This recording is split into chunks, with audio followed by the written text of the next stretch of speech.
Hello everyone and welcome to what will probably be the last Black Ops 3 video I make until the game comes out in November. I never really mentioned gameplay, but this game here was pretty fun. I think I went 23-0 in this uplink game. I was just running around at first, but I ended up in their spawn after scoring a point and realized, wow, I haven't died yet, and started camping a bit in their spawn because they were trying to get me. Anyway, the beta is now completely over on all platforms, unless they're going to announce the Wii U beta next month. Somehow I don't see that happening. I say probably the last video because I do still have a ton of footage and ideas here and there, but generally the videos I like to make are covering some sort of gun or equipment or perk or strategy, tips and tricks kind of things. But now that the beta is over, it wouldn't do much good to talk about how I'd really like the HVK-30 or how useful the thermite grenade is, because a lot of things can change from now until the game comes out. So I wanted to do this final video giving a big casual review of the beta, which of course isn't completely representative of the full game, but if you didn't take part in the beta, this should give you a good idea of everything the game has offered so far, and if you did play in the beta, I look forward to starting a bit of a conversation. So overall, big blanket statement here. I really enjoyed what the beta had to offer, and I believe it was a successful beta for them too, because I did get tired of playing the beta, but I'm still just as excited about buying the full game, if not more excited. It wasn't one of those betas where you play the beta and decide you don't really need the full game. Like, I played the Destiny beta quite a bit, and it was fun, but I just decided I didn't need to buy it. They limited the beta well in this game, I think. It obviously wasn't addicting to play, because all the levels you gain and all that stuff isn't permanent. There were no challenges to complete, and I like those grindy aspects in games being there in the background. I like completing challenges, and there are a lot of people like that. And then there's another group of people who just enjoy pub stomping and calling in crazy kill streaks, and then there's another group who really like the competitive part of the game, and the arena mode wasn't in the beta either, which is the equivalent of League play from Black Ops 2. I think that'd be really fun with a party of friends, but otherwise I don't think I'll be that into the competitive scene.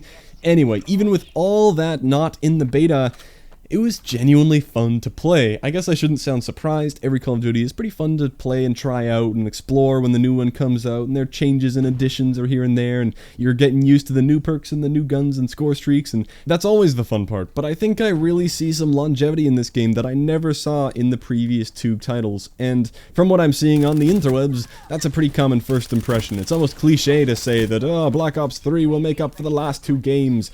And honestly, I enjoyed Advanced Warfare. I'm not going to sit here and defend the game because it had its flaws. If you want to hate it, that's fine. I can probably even see where you're coming from.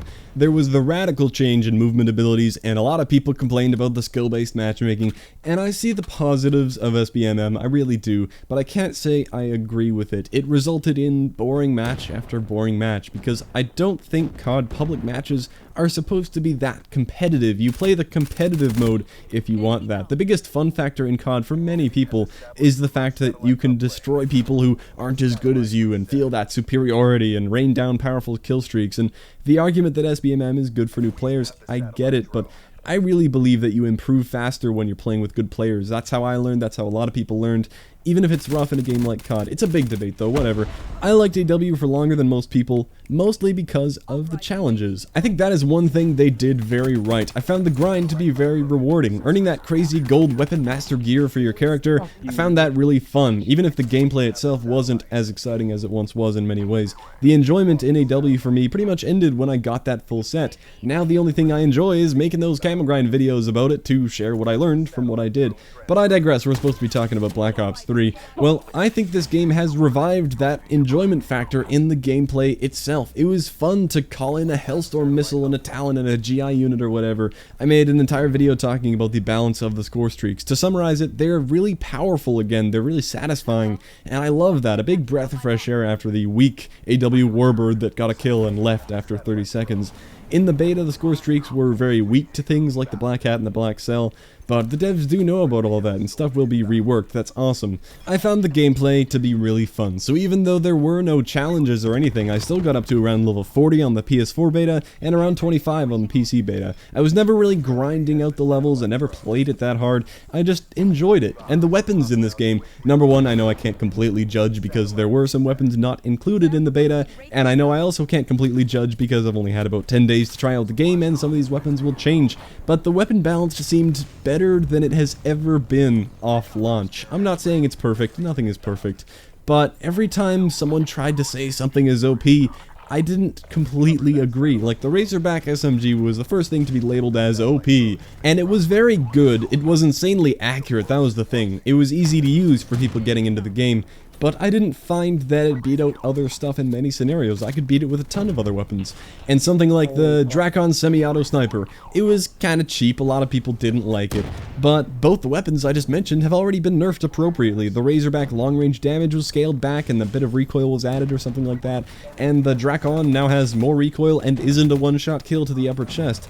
The thing with gun balance is, it doesn't have to be perfect. It will never be perfect, but it should be fun in some way and remotely competitive to use every weapon in the game, with the best weapons being unlocked later. Some weapons have to be better than others, otherwise it would be pretty boring, but I just didn't have any complaints with the weapon balance. Like the M81, it was really good, and it's already been nerfed too, by the way.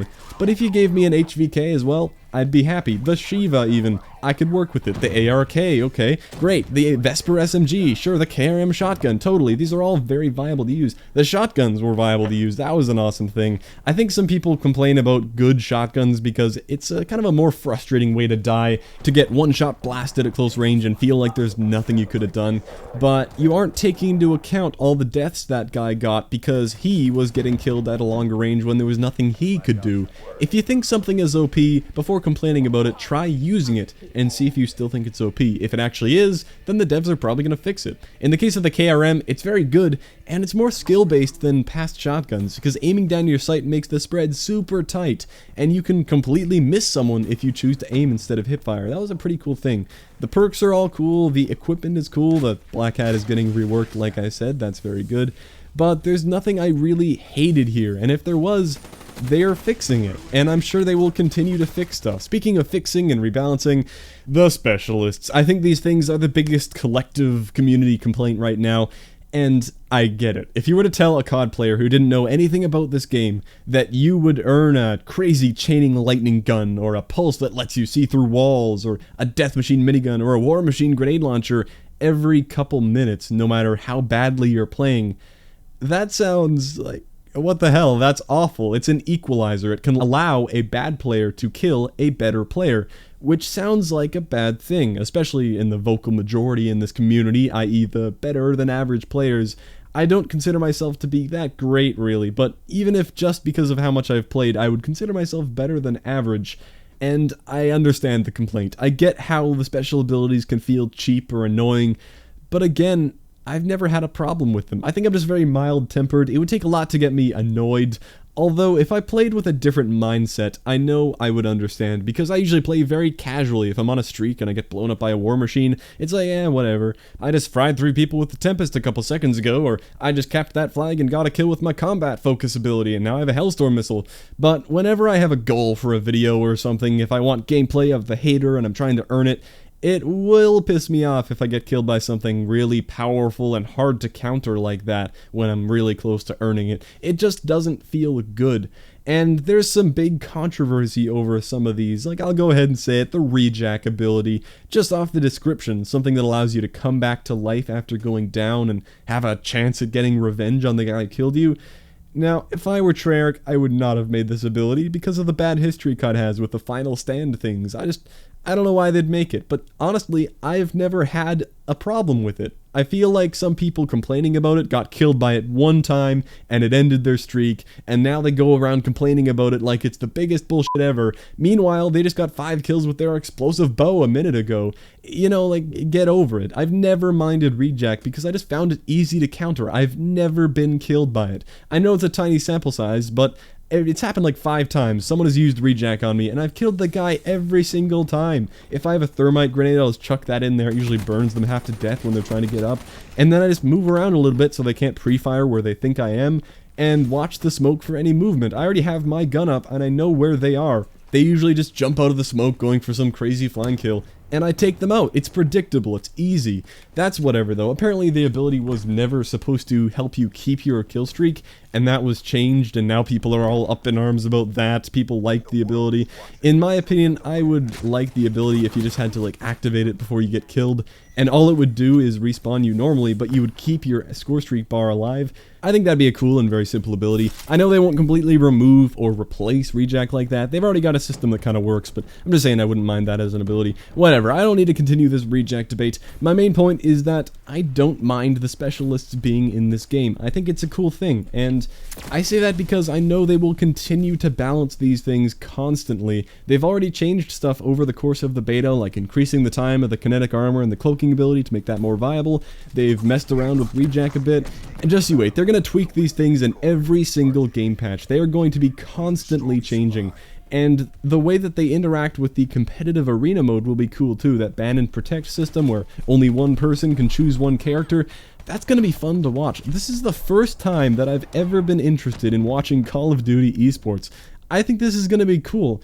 I've just never been excited about competitive COD. COD has always been a casual arcade shooter in my eyes, and it mostly still is, but with their ban and protect system and the special abilities and the gameplay in general, I look forward to seeing how this plays on a competitive level. I don't know why I'm so hyped about it. Competitive Counter-Strike, for example, has always been fun to watch, but I want to see what COD does this year. I don't know, this review seems a little too positive right now. It's just hard to find negative things, because all it really is like, oh, well, there's this little balance issue here, but they're already fixing it, or, oh, well, there's this technical problem here, but they're working towards a solution, so why would I complain about those things? I've reviewed the main parts of the game now, but there are a ton of little things that are just positive changes. From the fact that you can see your ping by pressing start, to the paint shop feature, that thing is awesome, made an entire video talking about that too, the 2-hit melee system, and the water. My god, the water. I love the water. It sounds so stupid, but the water is awesome. I love seeing explosives interact with it, the swimming is great, the movement feels fluid, no pun intended. Yeah, here's a negative thing. The fish AI is not very good. You can see it's not swimming away from me. This might impact your decision to buy. Yeah, not really. It is all amazing. The sound is great. I love diving in the water just for the sound of everything. I think I like the water so much because I had such low expectations, to be honest. When I saw them talking about swimming in the trailer and they were like, yeah, swimming is going to be a big part of the game. We're emphasizing guns up gameplay. And I was thinking, bullshit. I remember in the Advanced Warfare trailer, we saw a guy get an RW1 kill on the map Defender, I think, and boost down into the water and start to swim, and everyone was like, whoa, you don't instantly die when you touch water in this game. Revolutionary. Well, it turns out nobody cared about the crappy swimming mechanics in AW, and I thought this was going to be a similar thing. I thought that swimming, we were going to look back on the trailer and be like, nobody cared about that, but no, actually, I think it's great. It's one of the reasons I love the map Hunted. Hunted was definitely my favorite map in the beta, followed by Combine and Stronghold, I don't know which one. Then Evac. I didn't like Evac that much. I felt like jumping into some rooms, definitely that mid room from below mid, that area, if you know what I'm talking about. That just felt terrible, like you could die from any direction. There were too many corners to check.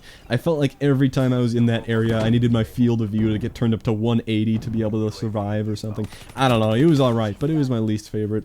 I just loved how Hunted played. It was a bit longer range, and it was a good locale, and the color was awesome. Definitely my favorite. But I really like the swimming, and I look forward to seeing how it is incorporated in other maps. Of the beta maps, Stronghold and Combine had no water element, I'm pretty sure, and Evac just had that tiny murky pool off the side of BDOM, which I don't really count. We do have a full list of leaked map names, but we haven't seen much of them yet. Apparently, about a third of the maps involve water, and I'm looking forward to it. DLC 1, Atlantis, please. Vondi, make it happen. I am a single consumer, and therefore I can make demands. DLC 2, water park map. You can go down the water slides and swim around in the wave pool, and I don't want some broken down, overgrown, moldy, grimy water park, alright? We're talking a fully functional water park, okay? Don't mess us up, Vondi. I know what you got planned over there. I'm looking forward to the water park.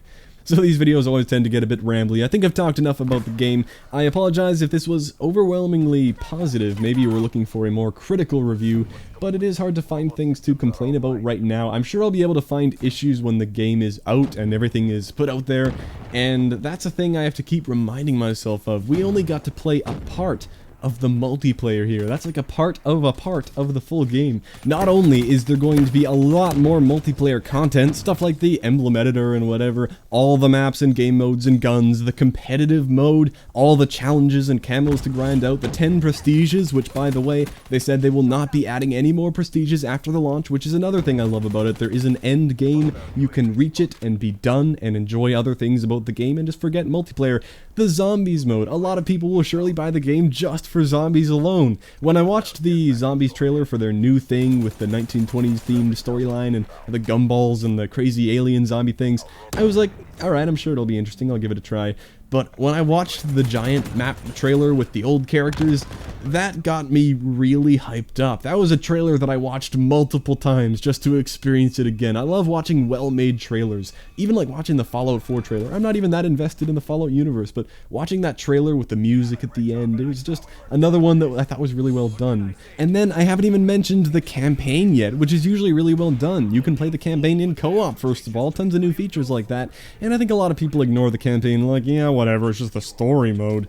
But I think there was some stat where over 2/3 of people who bought Black Ops 2 never opened anything but the campaign. They never touched multiplayer, because a lot of people don't pay for a PSN or Xbox Live or whatever. Single player gaming is still a lot bigger than you might think. That seems crazy to a lot of people here on YouTube, because the people watching these videos usually aren't the people who buy the game and only play a story mode. We're looking for multiplayer tips and whatever. But that is a thing. That's why they're still making a story mode in these shooter games. That is a huge demographic. I digress once more. There are too many things to be excited about, many things that I haven't even mentioned. Like I said, this was kind of an overwhelmingly positive review of the beta and the game, but I just gave some of my opinions. At the end of the day, it is Call of Duty. It's fairly similar to things we've seen before. I just see more longevity in this game than I have in the past, but we will have to wait and see. Believe me, I've read and heard some counter arguments to what I've said here. I've seen a lot of negative feedback and stuff, and some of it makes sense, but of course this entire video is just one big opinion, and I'd love to hear your side of things too. Opinions on the internet, they rarely go well, but thank you for watching, and I will catch you next time.